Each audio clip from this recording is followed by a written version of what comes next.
শব্দে আমরা সুউচ্চ কণ্ঠে দরুদ ও সালাম পাঠিয়ে দেই। আল্লাহুম্মা সাল্লি আলা সাইয়্যিদিনা মাওলানা মুহাম্মাদ ওয়া আলা আলি সাইয়্যিদিনা মাওলানা মুহাম্মাদ সাল্লাল্লাহু আল্লাহুম্মা সাল্লি আলা সাইয়্যিদিনা মাওলানা মুহাম্মাদ ওয়া আলা আলি সাইয়্যিদিনা মাওলানা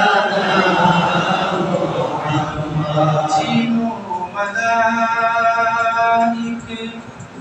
तेरे गुलाम यासीन ताहा तेरे नाम अल्लाहुम्मा सल्ली अला सय्यिदिना मौलाना मुहम्मद व अला आलि सय्यिदिना मौलाना मुहम्मद शादी मिशना রওজা দেখে কি করে দেখব তোমায় হে নবীজি এই দু চোখে মনের সাথে মিটে না রওজা দেখে আল্লাহুম্মা সাল্লি আলা সাইয়্যিদিনা মাওলানা মুহাম্মদ ওয়া আলা আলি সাইয়্যিদিনা মাওলানা মুহাম্মদ জোরে মোহাম্মদ লা ইলাহা ইল্লাল্লাহ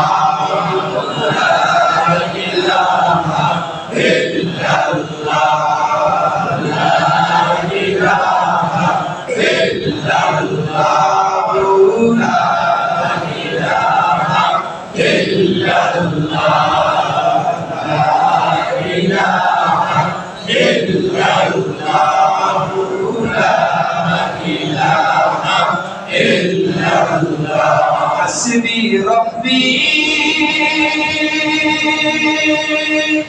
جل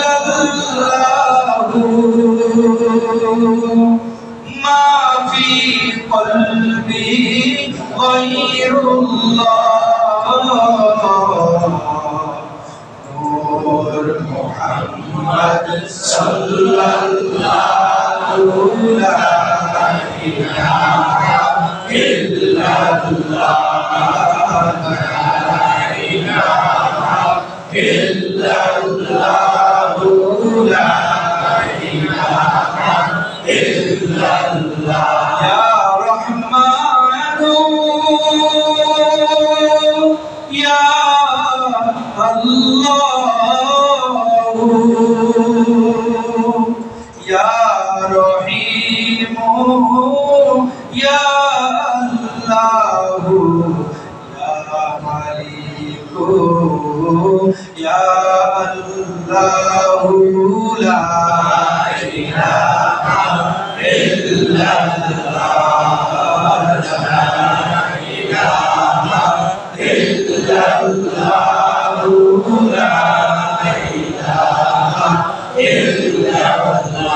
لا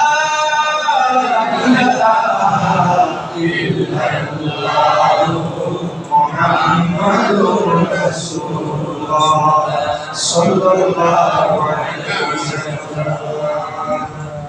মুআজ্জাজ মুহতারাম সম্মানিত উপস্থিতি, আমরা এমন একটি মাসে একত্রিত হয়েছি যে মাসের আরবি নাম হচ্ছে রবিউল আউয়াল। সবাই বলেন কি না? রবিউল আউয়াল। আরেকবার জোরে বলেন কি না? রবিউল আউয়াল। রবিউল শব্দের অর্থ হচ্ছে বসন্ত। আর আউয়াল মানে হচ্ছে প্রথম, রবিউল আউয়াল মানে হচ্ছে প্রথম বসন্ত। এটার একটা ব্যাখ্যা এমনও আছে, বসন্তের সময় আমরা সবাই জানি গাছের ঝরা পাতাগুলো পড়ে যায়, নতুন পাতা আবার গজে যায়। ঠিক ব্যাখ্যাটা এভাবেই করা হয়েছে। পৃথিবী ছিল অন্ধকারাচ্ছন্ন, অত্যাচারিত, নির্যাতিত, নিষ্পেষিত। আপনারা কেমন অন্ধকারে ছিল সেই আইয়ামে জাহিলিয়া।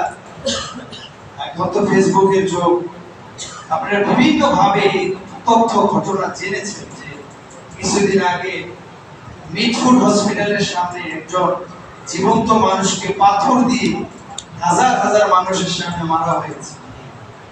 কোনো প্রতিবাদ নাই, কোনো মিছিল নাই, মিটিং নাই, খুনিরা বেঁচে গেল। এই যে একটা ঘটনা, তার চেয়েও বেশি ছিল সেই সময়ে জীবন্ত ছোট মেয়েদেরকে কবর দেওয়া হতো। শুধু তাই নয়, আর এর চেয়ে ভয়াবহ ছিল সেই সময় অত্যাচারের ঘন ঘটায় বিদগ্ধ মানবতা যখন বিষাক্ত আর ক্লেদাক্ত হয়েছিল, অশান্তির দাবানল যখন দাও দাও করে জ্বলে উঠেছিল, জালিমের জুলুম আর মজলুমের অত্যাচারে গোটা পৃথিবী যখন থরথর করে কেঁপে উঠেছিল, ঠিক সেই সময়ে যিনি আগমন করেছিলেন এই রবিউল আউয়াল মাসের 12 তারিখ ফজরের আগে সুবহে সাদিকের সময় তিনি আসলেন। কেন? তিনি ব্যাখ্যা করেন যে বসন্তকালে যেমন ঝরা পাতা ঝরে পড়ে, নতুন পাতার জন্মায়, ঠিক নবীর আগমনটা হয়েছিল রবিউল আউয়ালে বসন্তের সময়। সেই সময় অত্যাচার নির্যাতন সব চলে গেল আর পৃথিবীটা শান্তিতে ছেয়ে গেল।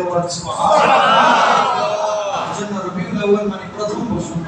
আমার নবীজি এই পৃথিবীতে আগমন করলেন, সাথে সাথে পৃথিবীর অত্যাচার অনাচার সব দূর হয়ে গেল, পৃথিবীতে শান্তি আর মুক্তির পথ মানুষ খুঁজে পেল। আরো জোরে বলেন না আলহামদুলিল্লাহ। এর হাজিরি, ঠিক সেই মাসে আমরা একত্রিত হয়েছি। বলেন তো আমরা এই মাসে একটা গুরুত্বপূর্ণ সময়ে এশারের নামাজের পর দোয়া কবুলের একটি মাহেন্দ্রক্ষণে আমরা একত্রিত হয়েছি। আলেম ওলামা, হাফেজ এবং যারা অনেকে হজ করে এসেছে, আবার অনেকে তাহাজ্জুদ বুঝেন, অনেকে ইশরাক করেন, আওয়ামিন করেন। এরকম ভালো ভালো মানুষগুলোকে বাছাই করে আমাদের সারসিনা হুজুর কেবলার নির্দেশে মাসিক তালিমের এই মজলিসে আমরা বসে রবিউল আউয়ালের প্রথম বসন্তে বসে আমরা খুশি হলাম না বেজার হচ্ছি? এজন্য যদি খুশি হয়ে থাকেন, হৃদয় বদ্ধ কপাটকে উন্মোচন করে আল্লাহর শুকরিয়া আদায় করে উঁচু কণ্ঠে বলেন আলহামদুলিল্লাহ। মেরে হাজিরিন, আজকে সংক্ষিপ্ত সময়ে ছোট্ট একটি বিষয় আমরা আলোচনা শুনব। আল্লাহ পাক কোরআনুল কারীমে বলছেন, সকলে আমার সাথে প্রাণ ভরে কোরআনুল কারীম থেকে আয়াত তেলাওয়াত করুন। প্রতিটি হরফে 10টি নেকি আল্লাহ পাক দান করবে। আমার সাথে গলা ছেড়ে পড়ুন, আউযু বিল্লাহি মিনাশ শাইতানির রাজীম, বিসমিল্লাহির রাহমানির রাহিম, ওয়া মা ইয়ানতিকু আনিল হাওয়া ইন হুয়া ইল্লা ওয়াহয়ুন ইউহা। জোরে বলেন সুবহানাল্লাহ। আমরা কথা বলি ফজর থেকে এর পরবর্তী দিন ফজর পর্যন্ত 24 আওয়ার্স, 24 ঘন্টা, প্রায় 24 ঘন্টা এই সময়টাতে আমরা যত কথা বলি অর্ধেকের বেশি বলি মিথ্যা কথা, ভাও কথা। কি বলে ঠিক? কিন্তু আমার নবীর ব্যাপারে আল্লাহ পাক কোরআনুল কারীমে বলছেন, নবীজির জিন্দেগি ছিল 63 বছর। তিনি এখনো রওজা মুবারকে, বলেন তো জিন্দা না মুর্দা? জিন্দা। আওয়াজে মনে হয় যে এখন নবী মরে গেছে। জিন্দা। উঁচু কণ্ঠে, শুধু সারসিনা শরীফের তরিকার ভাইরা না, এখানে অনেক তরিকার মানুষেরা আছে, উঁচু কণ্ঠে বলেন এই আকীদা সঠিক করতে হবে।